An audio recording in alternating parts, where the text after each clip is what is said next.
welcome, ladies and gentlemen. Welcome to Piff Radio. I am your girl, Shay Speaks Life, and we got special guests all in the building today. We're going to welcome CEO J Pitt of Piff Radio. We got a special co-host, King David Studios, Katie in the building, and we got a two-time special guest in the building, DJ EFN, CEO of Crazy Hoods and the co-creator of What's good? Welcome. What's up? Man. Welcome. Thank you for having me, ladies and gents. Appreciate you coming back. No, it's my pleasure.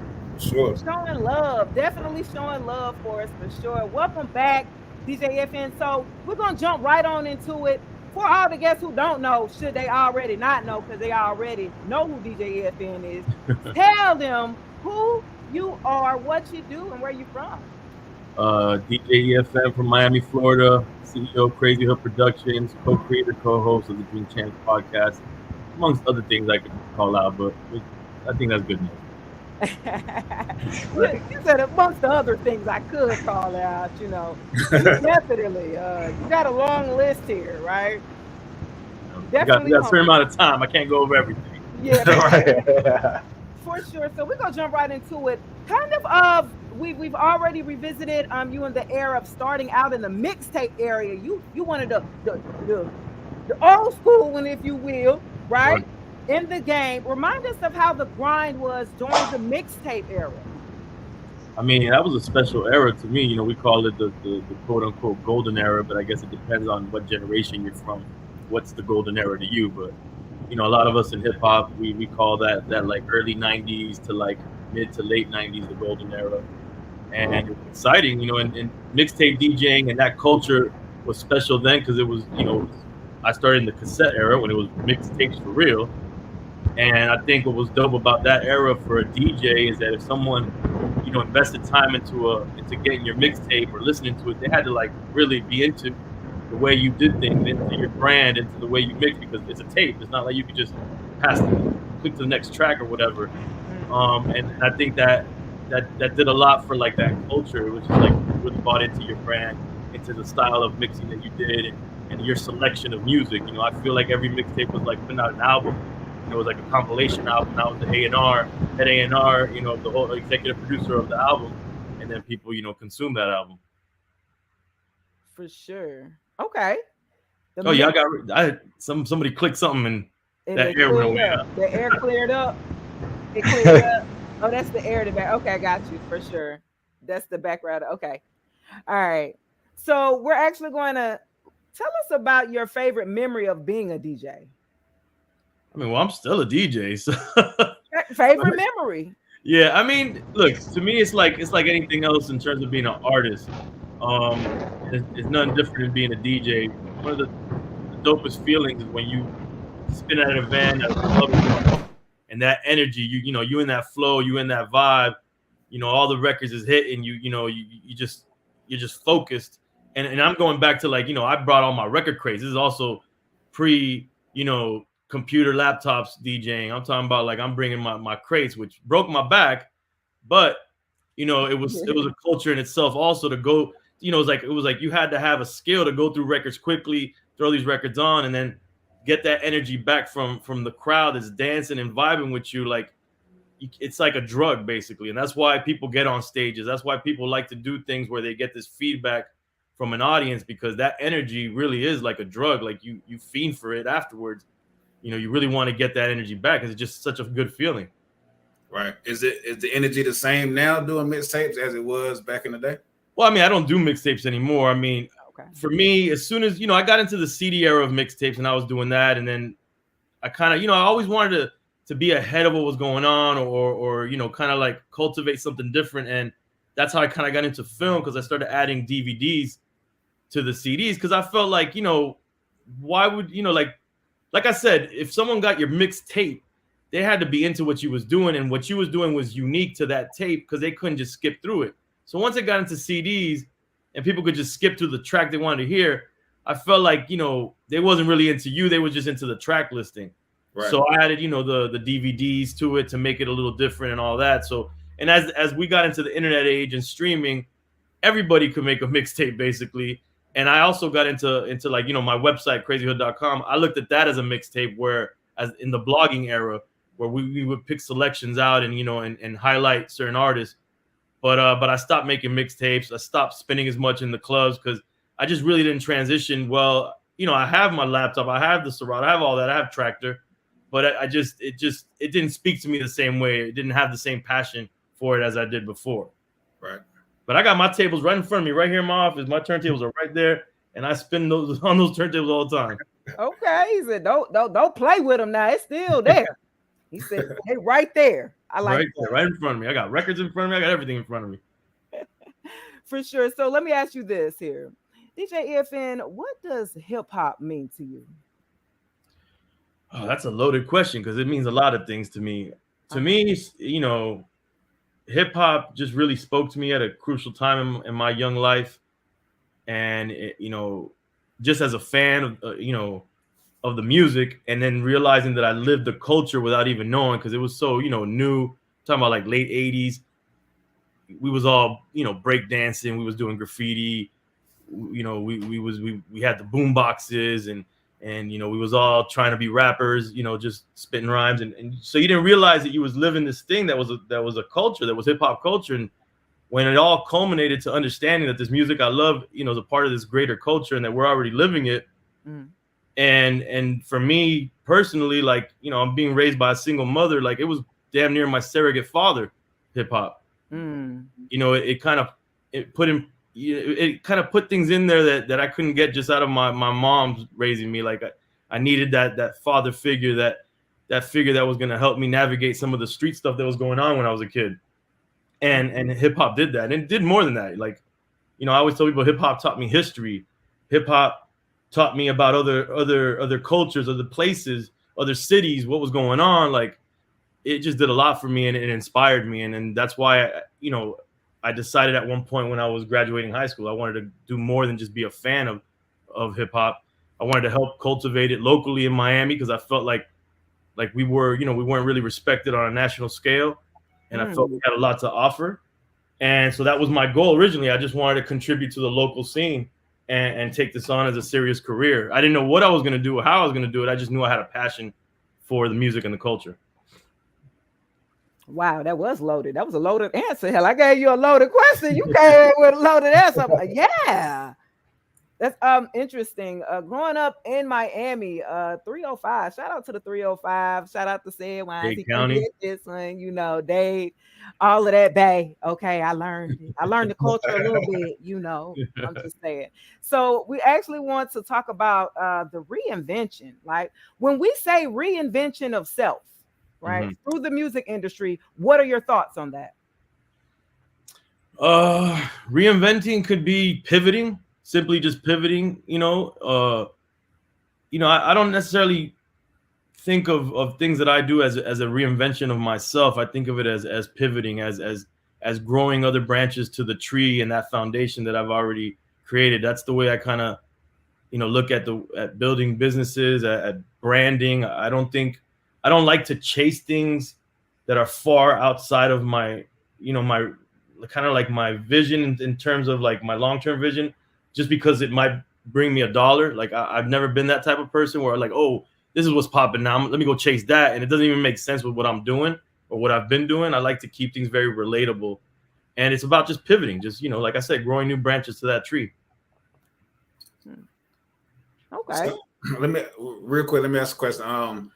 As far as like going from DJing to podcasting, right now you got Drink Champs, and it's the #1 podcast. It's been a #1 podcast for a while. How difficult or easy is it to kind of build the other branches that you have, like Smoke Champs, Fatherhood? How easy is it to build those up to get to where Drink Champs is? It's tough. It really is tough in terms of time management. Also because, you know, I'm a full-time father too. I like to say I'm part-time, you know, everything else. I'm a full-time father, and you know, being as present as I want to be and being a big part of my children's life is important to me. And so that by itself hinders me doing a lot of like extra stuff. And then Drink Champs, you know, the way it looks on camera is the way it is behind the scenes. It's a roller coaster. You know, I like to say that we're damn near like firefighters and shit.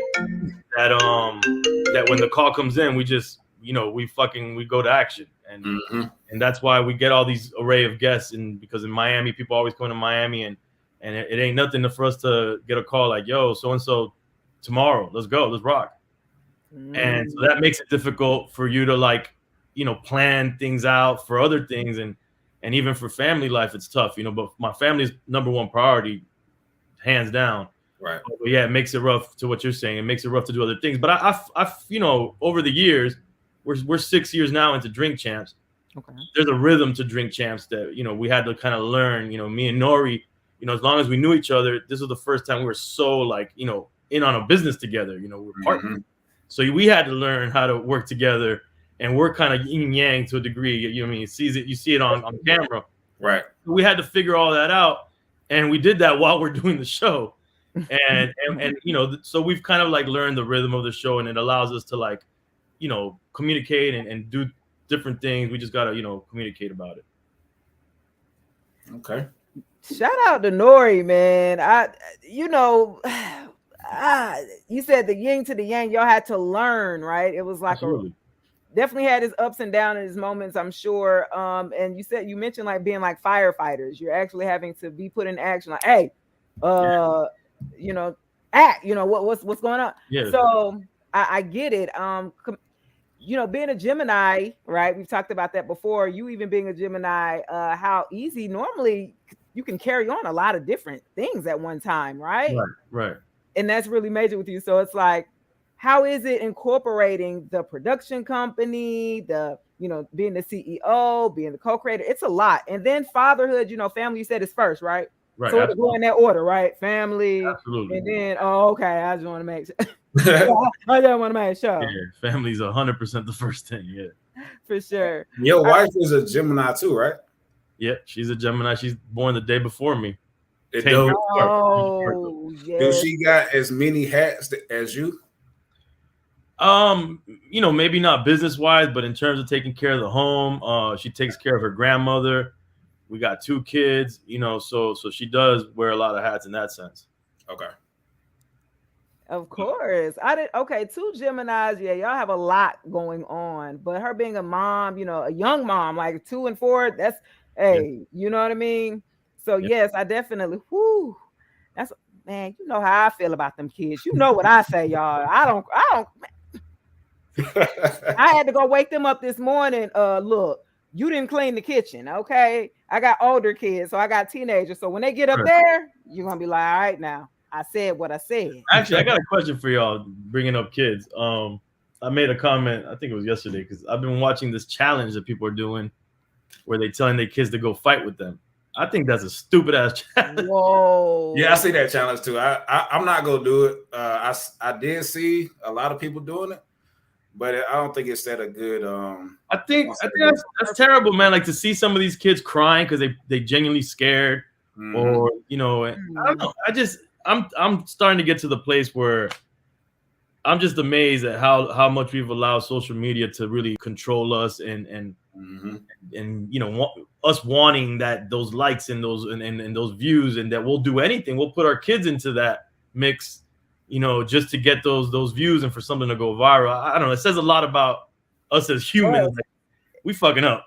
Yeah. Hey, I seen one where this little girl said, I think she was talking to her aunt, and she said she was gonna go and kick a bitch in the head. Like, it was a little girl saying that, and they was laughing and everything. Like, I'm like, nah. You seen the girl that grabbed the scooter, the metal scooter? She's like, what are you gonna do with this? It's my weapon. Yeah, see, it's getting crazy. Yeah, I mean, look, you know, I'm not gonna say I get it. It's funny, but really, is it funny though? It's not that funny. Right.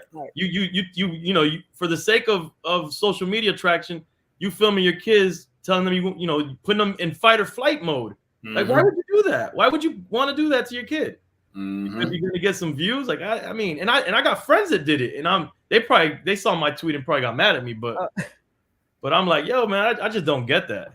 I don't know. To me, some narcissistic personality behavior like that I've noticed in that. I've seen that before. It's unfortunate that we do that for the sake of, hey, look at me, I need some attention, I'm Right. seeking attention, and willing to use our children as pawns to get there. Okay. I really I'm not with it. Okay. I'm not with it at all. How But far have you? Oh, I'm sorry. go ahead. No, I was saying, like, how much are you willing to put out? You willing to put your kids on Front Street just for the views? It's ridiculous. Right. Yeah, we got to catch ourselves. I'm not, because none of us, like, I'm not saying I'm a perfect person on social media. We all addicted to it now. Right. I easily would say, like, I'm from the generation where we didn't have it. So now I feel like it's always been a tool for business, but it doesn't, all of us, we're all addicted to it now. And we got to start taking a look. I don't know if you guys saw that, I don't mean to divert your interview, but there's this documentary where the guys that created like Instagram and Facebook, they basically lay it out there that it's fucking up society, and they know it's fucking up society, and it's all for the bottom line for these companies at the expense of people's mental state, and it's fucking up humans, to be honest with you. So do you think just piggybacking off of what you just said, do you think it will ruin the economy or the way people act nowadays if they just got rid of the internet? Oh, I mean, it's not going to go anywhere at this point. Yeah, it's going to ruin a lot of things because it's deeply entrenched in the way people make money nowadays. Think about it. Like even a restaurant or something, like you probably won't go unless you see that they shit looks legit on Instagram or something, like right. That's the first thing you do to check if someone's legit, which is terrible. And to give you some other insight, I had this dude hit me up and he's like, yo, I want to come on Drink Champs. And I didn't know who he was. But he's like talking all this game, like, yo, I want to school people on, the blockchain and about Web3 and all this stuff. And I go to his, his page, his profile, and he's got like 3 million followers. I'm like, God damn, like, what is this guy doing? He must be somebody. Right. And, and don't get me wrong, I'm not a fool. I know that people buying all this stuff and all this, is going on. But I looked at to see the where you could see if someone's buying their followers. You'll see if the comments are there. There's pay attention to that. Signs that, and he had it all. Like everything looked legit. Yeah. And so I ended up getting on the phone with homie, and he basically straight up told me that he's in the black web, and basically everything's for sale, and it's all about, he works for a bunch of artists and labels and different people setting up all these click farms and doing all the bots and doing all that stuff. And without telling me, he basically told me that his whole shit is fake. Like, yeah, right. Because it looks the way it looks, it opens all these doors for him. He's like, yo, I can go anywhere and everywhere just off of people just looking at my profile, seeing all these millions of followers. And, just thinking about how demented that is for us, like you don't deal with people on how you vibe with them in person anymore. Did that person seem legit? Does their track record follow them? Do they have references? Nah, it's just like you just want to look. We're so like impatient. We just he got the views, he got the likes, she got the views, she got the likes. All right, she's it. She's the one. Right. That's interesting that you say that. And I want to know something. You should make like a film, like a docuseries or something about it. You should you pay attention to the stuff, the social topics, right? That we tiptoe around. I mean, you kind of don't mind challenging if it's something that you really, have an opinion on, something that you feel strongly on. You don't mind, saying it and getting it out there. Right. And so at what point, let me ask you this, at what point did you become interested in film and production? In doing films? Yep. Well, like I was telling y'all before about the mixtapes, it kind of drove me in that direction, trying to like have my mixtapes stand out because I felt that the CD mixtapes just wasn't the same thing. People wasn't really, they were just going for with the track listing. And so I started creating the DVDs. I think I was, if not the first, one of the first mixtape DJs that started adding like a DVD to the mixtape. And then I started this thing called, I started Crazy Hood Film Academy, which is the company that I kind of created for the film side of our company.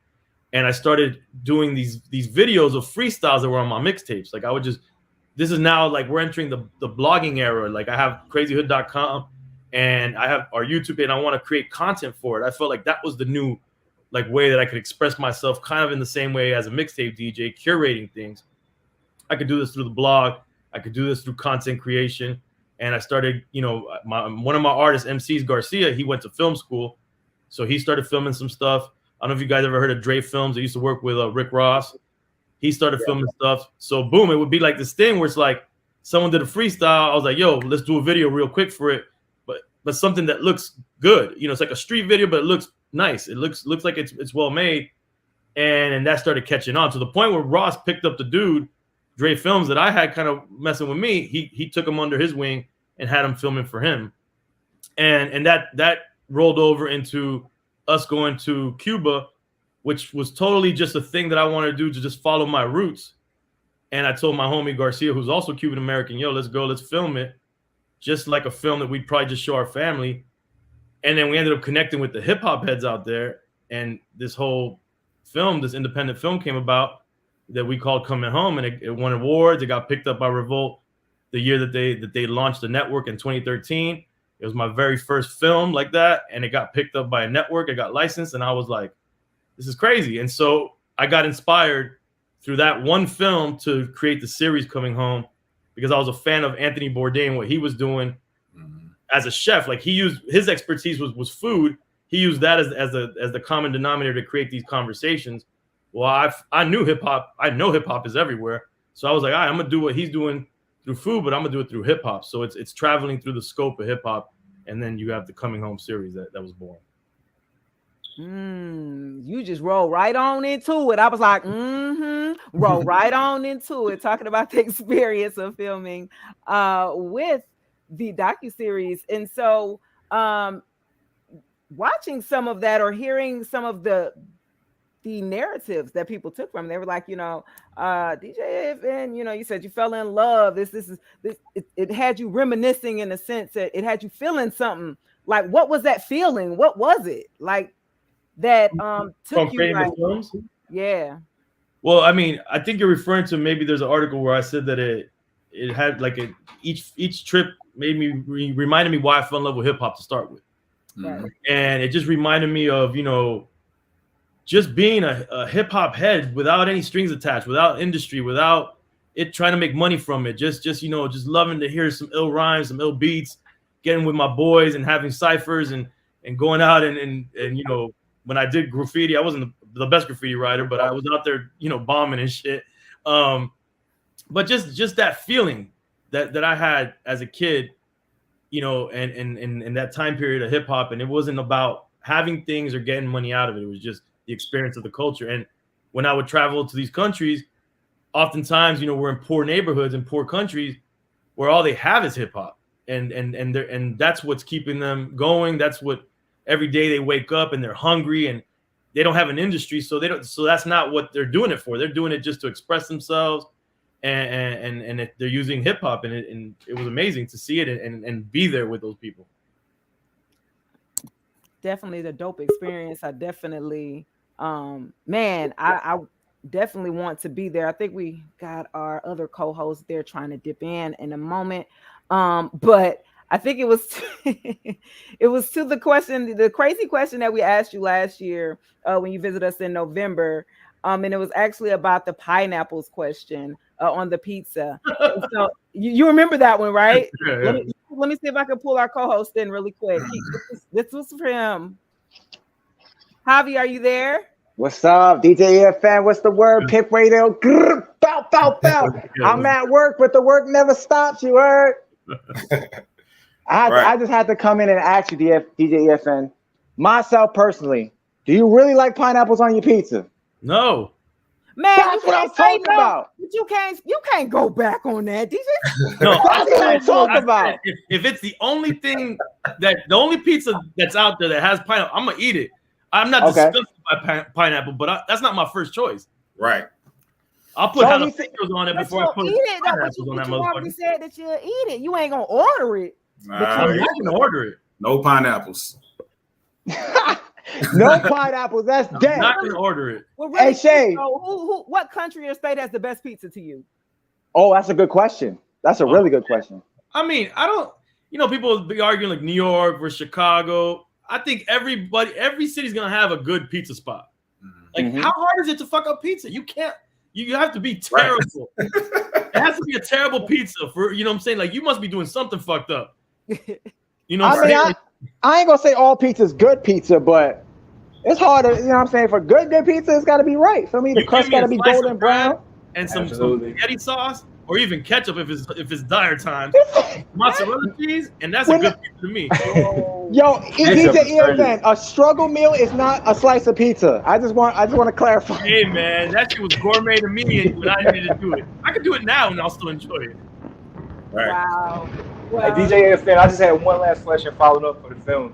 Like, Sure. how involved are you in the process? Are you like in the trenches with the cameraman, or are you just kind of curating the clips? Well, I mean, the cameras are following us, so I'm definitely in the trenches. Literally. You know, some of these places people have told us that we should have never gone into to start with. But I'm in the whole process. Like, I don't like to say, like, I'm director, like I'm labeled as the director of the films, but I feel like it's not fair to like a director of a real movie that sits there and kind of directs actors what to do, because, you know, there's not much to direct in a documentary that's following you around. But I still, you know, I would say, okay, I want us to go here, or I would organize like maybe some shots or who to interview. So I, you know, but whatever, I'm the director, but I'm executive producer. I'm the producer, the fun, you know, find the funding, get the funding, all of that stuff. And I'm hands-on. Yeah. I have an editor, but he sends me an edit and I'll sit there and I'll go through time code and be like, yo, this time right here to this time, take this out. Let's add this. You know, we need to add this graphic or do this. You know, I'm very hands-on. Hold on. Before we get to the next question, do y'all do that on Drink Champs? Like, is it tedious doing that? We want to do that, but there's just no time for it. It's a weekly show. So I would actually even say Nori's more about that than I am, because the way I look at Drink Champs is I experience it and I'm done. I don't even watch the show afterwards. And I'm drinking, so I forget some of the shit. So people be like tweeting me or DM, be like, "Yo, that shit was funny." And I was like, "Yeah, I don't know what the fuck they talking about." Yeah, but you know, there's most actors, and there's a lot of people that actually don't watch their own podcast, or they don't watch their own. You know, they don't go back and view the replay. There's a lot of people that don't do it. Who wants to watch themselves being drunk all the time? I don't want to watch myself being drunk. I won't do the show. Wait. So you really be drunk all the time, DJ EFN, on the show? I mean, I hold it well. Like, I usually, the liquor hits me. Yeah, very well. You hold it very well. But I'm drinking. Like, now I drink beer. In the beginning of Drink Champs, I was drinking mostly rum and stuff. But you try to, I drink like I'll easily go through a 6-pack of beers, and we're taking shots. I'm drinking Mama Juana, which is Dominican liquor. I be getting banged up. Y'all don't do the Tiger Bone as much as you used to. That boy said he's drinking Mama Juana live on Drink Champs. He's drinking Mama Juana. Nah, bro. Those of you that don't know, Mama Juana's no joke of a drink. Like 1-2 shots of that, you out of there. Like comatose. Basically, the Dominican Tiger Bone is what it is. Yeah. Oh, okay. Yeah. Gotcha. That's great. It's another herbal one, Tiger Bone, and it's supposed to be this. I don't want to throw it out there, but it's like they say it's like a male, you know, gets the party rocking type of drink. But that's what Tiger Bone is specifically. And I used to tell Nori, like, why are a bunch of dudes drinking this at a table? Mm-hmm. You know what I'm saying? Oh, and everybody around. Yeah, Nori would always say, nah, you know, it only works when you're ready to play ball. That's something like that he would always say. What? Oh my gosh. So you really be having a great time. This is all you really okay. So let me ask you this really quick. How was it taking Drink Champs on the road to Dave Chappelle and Black Star? How was that? I mean, that was epic, to be honest with you. It's definitely one for the books, one to tell the grandkids. I mean, it's crazy because I literally was coming back from Disney, taking the kids to their first Disney experience, and I'm driving back from Orlando, and I get the call like, yo, you know, we're going to go to Ohio tomorrow. We're going to fly private. And that was my first time going on a private plane on a jet and joint. So I was like, let's do it. And you know, 1 minute we're in Miami, and the next minute we're in Ohio and Dave's town, and just the whole experience of him hosting us. He was a gracious host. He was hilarious, like he is, you know, when you see him when doing his stand-up. He basically did stand-up for us in front of our face. And it was, and Mos Def was there, that's insane too. Talib and Mos Def, but Mos Def doesn't really do a lot of interviews, so that was epic by itself, just having Mos Def there and right. Dave. And he has like this man cave that we did the show in, where it was like a shack from the outside. It just looked like a shack where it would have like farming equipment, and he retrofitted it to be his man cave. Had a bar in there. He had his podcast studio set up for his podcast. He had turntables. And we go in there, and he was just like, yo, what y'all want to drink? And being cool as shit. And he was telling us how much he loved the show, which, you know, that's dope to hear from such an icon that he enjoys Drink Champs. And he was saying he couldn't believe that Drink Champs was in Ohio. And I'm like, shit, I can't believe we here in Ohio. Were you aware that it was there? Like you was. It was wild. It was wild. And then going back, like I tell people, like this whole, you know, the private plane shit is new. We just did another one the second time for me. Oh, but okay. To be able to go, and now I understand why like real deal business people would go fly private, because the idea that you could just fly, boom, go do what you got to do, and boom, and fly back. That night, I'm walking back home. I'm like, shit. 1 minute I'm with Dave Chappelle in Ohio. The next minute I'm taking out the garbage. You know, taking it out because the next day was garbage day. So you know, it was wild. It was a wild experience. Wow, that's dope. So, real quick before we get to the next question, how long exactly was the Kanye interview? You saw most of it. Okay. I mean, again, I don't watch it, so I don't know exactly what it timed at. Because I know it was 2 parts, right? Yeah. Oh, yeah. It was 2 parts, but that was all in the same day. Oh, okay. I mean, we edited some stuff out, but very little was edited out of that. Okay. As you can see, probably should have edited more because so many people got mad at the episode. Right. Yeah, so many. That was classic. Classic episode. Shout out to you, DJ FN. That was a dope. And you and Noriega and the whole Drink Champs. That was a fire episode. I really enjoyed that one, man. Honestly, a lot of your episodes lately have been really dope. Y'all been catching a lot of eye without, you know, keeping the drama low too. So I appreciate y'all for real. Seriously. Right. Thank you, man. And look, before we let you get out of here, look, tell us about this Smoke Champs event that's coming up, and how did Smoke Champs come about? The first cousin. Yeah, Smoke Champs. So it's a brand that we have. It's kind of 2 parts to the Smoke Champs. We have the brand that we got selling in California legally in the dispensaries, the Smoke Champs products, and then we have the podcast, which is our homies, and even Nori's like nephew is a part of it. The guys in New York that are doing the Smoke Champs podcast, and they do the events and all that stuff. So it's 2 parts. You know, we got the brand and we got the podcast, and we just love to see, you know, our fam just working hard and doing their thing, and they're killing it on the podcast side. And then we got our business folks on the West Coast killing it on the product side. Okay. Now, is it hard to get how easy would it be for Piff Radio to get media passes to some of these events? I mean, if you're in New York, it shouldn't be too hard. I could, you know, connect you to the cats doing it, and you know, this guy, DJ FM. What's up? How been pilot? I'm in the city, man. I was at Traffic Jam, Summer Jam. I'm trying to be at Rolling Loud, New York. Come on, hook me up, man. Shit, we got Rolling Loud next week here in Miami. It's gonna be wild out here. Yeah, it's definitely gonna be wild, man. I'll make sure I contact y'all on the back end about events. All right. Hey, appreciate you, JP, because you know I've been out here hustling, bustling in New York. Appreciate you, man, for real. I got you. All right, so DJ EFN, what are your social media handles? Where can the audience find you, man?